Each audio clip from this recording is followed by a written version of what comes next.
So you know that agencies spend weeks, months preparing for pitches, right? But often the real work doesn't start there, which is why I'm so excited to tackle this topic that I don't think gets enough love.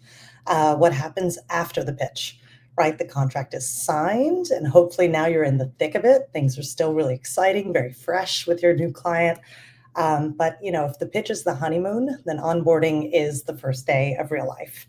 So, what's your take on what actually sets great partnerships apart, and those that succeed or fail after that pitch high wears off? Yeah, thanks, Chantal. It's a pleasure to join you. Good afternoon, good morning to everybody. Thanks for the board for hosting this. To get right into it and answer your question, Chantal, I really think that the biggest determinant of long-term health, even medium-term health, when a brand takes on an agency in both directions, is what the first 60 days look like. And even below that, what are the expectations for the first 60 days? I think that's when a lot of opinions are formed, like crystallized, even on a lot of people's sides, especially Yeah. on the brand side. So having expectations of what's going to be achieved in the first 60 days, which is frankly often nothing to do with KPIs. Like, you're not bringing in cash, you don't have deliverables yet pushed out within 60 days. So it's setting clear expectations early on. What's the groundwork? What does the early groundwork look like for these first 2 months? Yeah, absolutely. And I think, there's this myth that exists around the perfect match, right? People are chasing chemistry in the room. There's so much pressure put on that additional chem check, but that spark really doesn't mean long-term compatibility, right? Going back to the honeymoon, and now this is real life. We're in the thick of it. I've seen agencies with dazzling ideas, great charisma, and then the handoff to delivery is where sometimes it can fall apart, and that can happen fast, right? Pitch energy kind of only gets you so far. Yeah.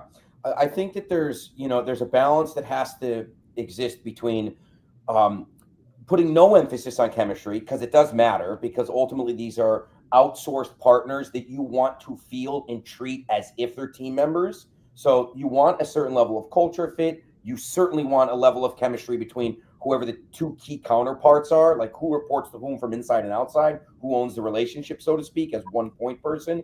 But you don't want to put too much on it where you're ignoring, well, what does the rest of their team and agency look like? And of course, the agency wants to ask the same thing: is how does the brand operate? And is the brand overall like the other folks, people that I will work with? So people do over rely on it. It's just a tendency of human psychology. When you're hiring somebody, you don't want to ignore it. It does matter for a reason, but you also want to look at other kind of like things aside from chemistry, namely who are the clients they're currently servicing in your industry. How are they servicing them? Is it a similar scope, or is this a new scope for them? So just do normal diligence, give weight to chemistry, but not too much weight.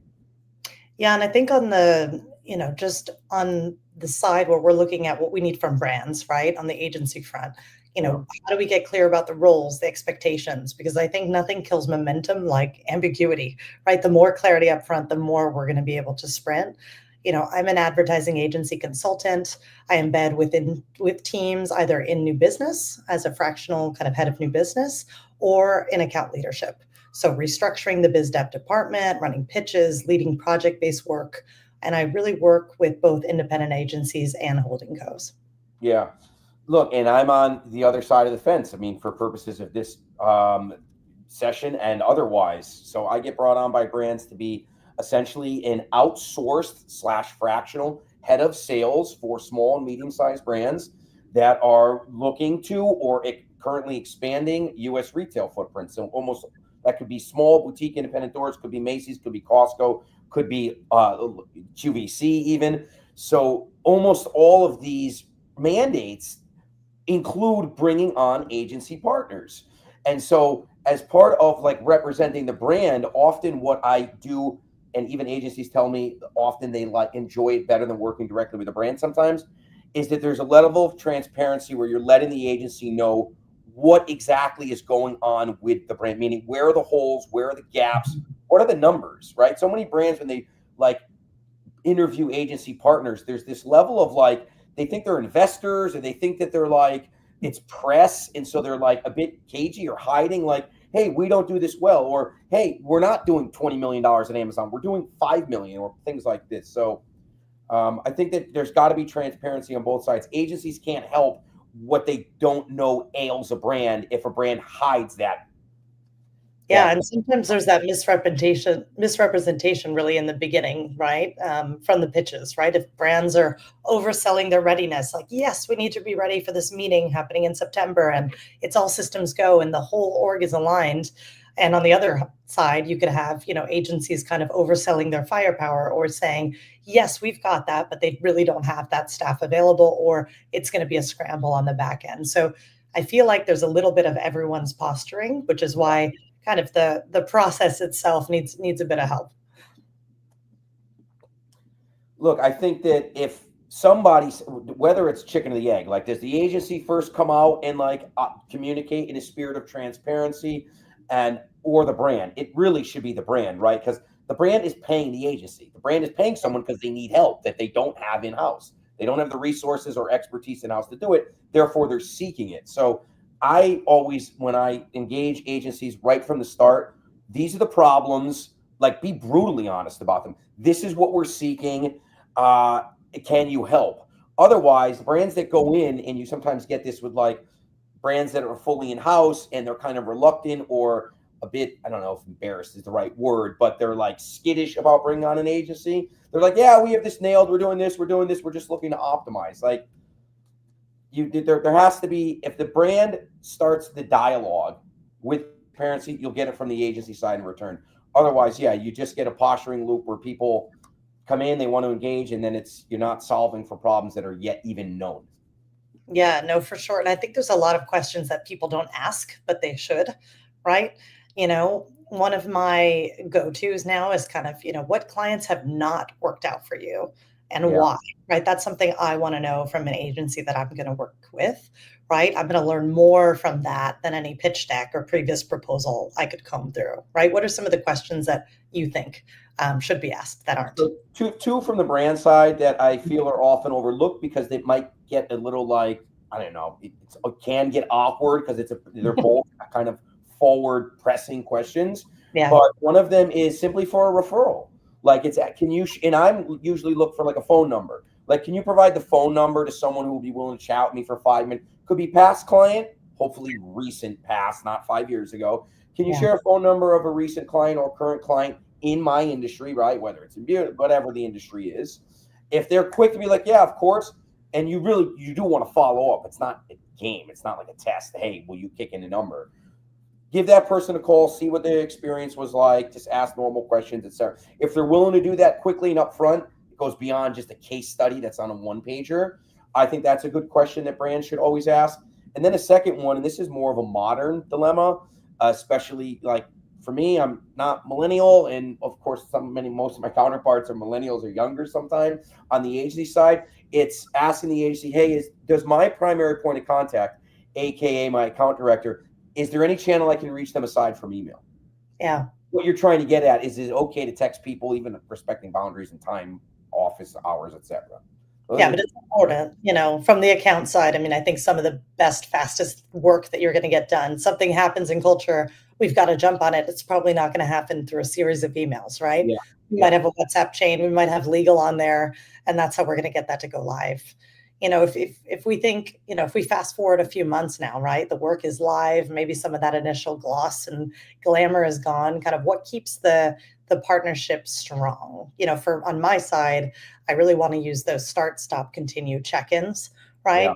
And sometimes it's not just a quarterly business review, right? Sometimes you need a reset, right? But if you do, initiate that proactively before, just waiting until something breaks. Yeah, look, I think and especially at the start, and it can trend downwards, and it naturally will, given trust builds over time and only over time. But I love it when agencies over communicate. Like my inbox is okay, it's already a nightmare, but still CC more people than you think is necessary at the start until someone says, like, take me off. Give regular updates, weekly updates that do not require response, no action items, just 1-2 quick sentences. That constantly tops up the tank on the brand side, confidence that things are being actioned on the agency side. Yeah, no, for sure. And I think if you look at kind of what does right fit mean in 2025, right? So the gloss is gone. We've been doing the regular check-ins. How do we kind of sum that up? I think for me, talent first is really beating agency name first, right? In 2025, nimble models are winning because clients, they want access to people doing the work, the actual folks that are putting pen to paper and not sitting off in a cloud somewhere, right? Not these layered processes, big names, or these huge office tours, right? You've seen bigger agency names shutting down their offices completely, or agencies setting up at WeWork, and like that's okay. It Yeah. wouldn't have been a decade ago. That would have been really odd. But we live in a world where if you've got the people doing the work, that's kind of what right fit looks like. Yeah. Look, I think that it's important that you know what type of clients agencies are servicing that you're vetting or that you're potentially put RFPs out to. Again, you don't want to like ignore that, but don't overemphasize it and understand that unless you're like a Fortune 10, Fortune 50, like your Nike, your Nestle, your Amazon, etc., chances are that you don't need a monster. Doesn't mean don't hire one, but you don't need a monster agency. There's loads of them out there that are actually sometimes doing not only more nimble work, but more creative work and better execution. And it's often much better timelines than the big shop. So yeah, if that's what you need, go ahead and go for it. But otherwise, everyone should be on your radar regardless of their size. For sure. Back to that right fit, thinking about what we can kind of close with here. What's something you would never do again? One thing I would never do is assume that the pitch team is going to be who's working on it, right? So you are going to always get in pitches the A team, right? If you have any budget of any size, so you're going to get founders and executives, etc. And usually a good agency will tell you like this is going to be your account director, this will be your day-to-day team. But just make sure that that's confirmed, like who's servicing me, and you want to make sure that the pulse check is with them, and maybe dig into like recent work they've done. Yeah, and I think on my side, on the agency side, skipping a proper onboarding, just because we're moving fast and we've got to get this stuff live, it's always going to cost you more later. Yep. So, that's it for today's Piping Hot. Thank you guys for tuning in. It's been so much fun. Those watching can connect with us on LinkedIn. And this time next week, another pair of board members will be live on Piping Hot, serving some more tea on another topic. So stay tuned for that. Thank you, Chantal. Thank you, everyone.